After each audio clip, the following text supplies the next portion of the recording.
Good morning. This is Troy with Absolute Energy.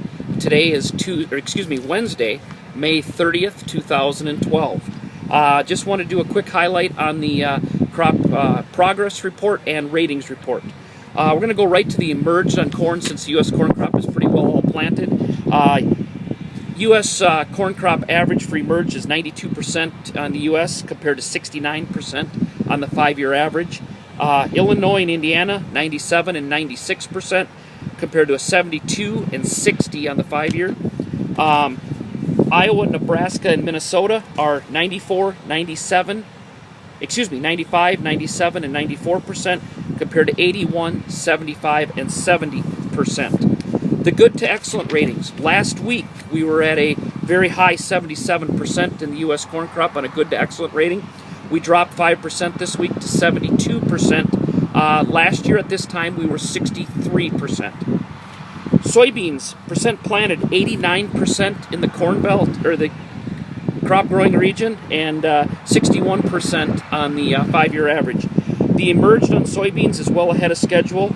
U.S. emerged on soybeans is 61% compared to 30% on the 5-year average.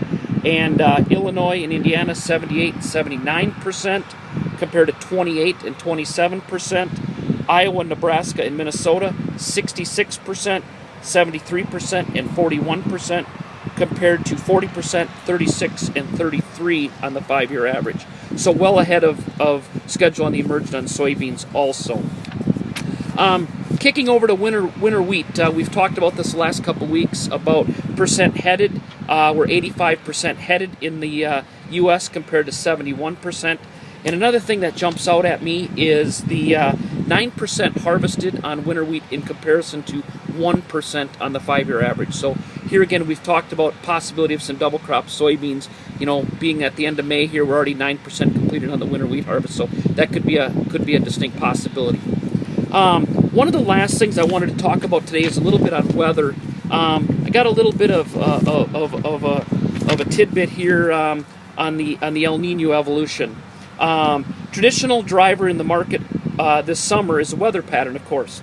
The evolution towards an El Nino will likely begin in late June or July, although a fully developed event is unlikely prior to the 3rd calendar year.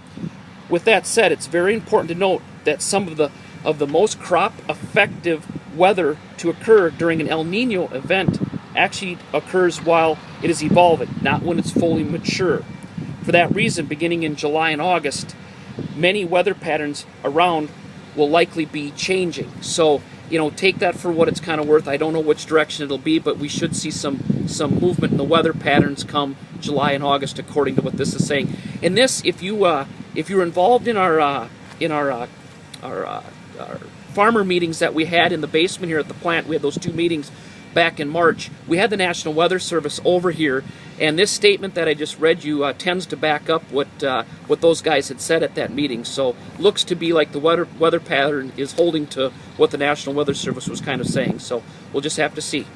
Again, this is Troy at Absolute Energy. Thank you very much.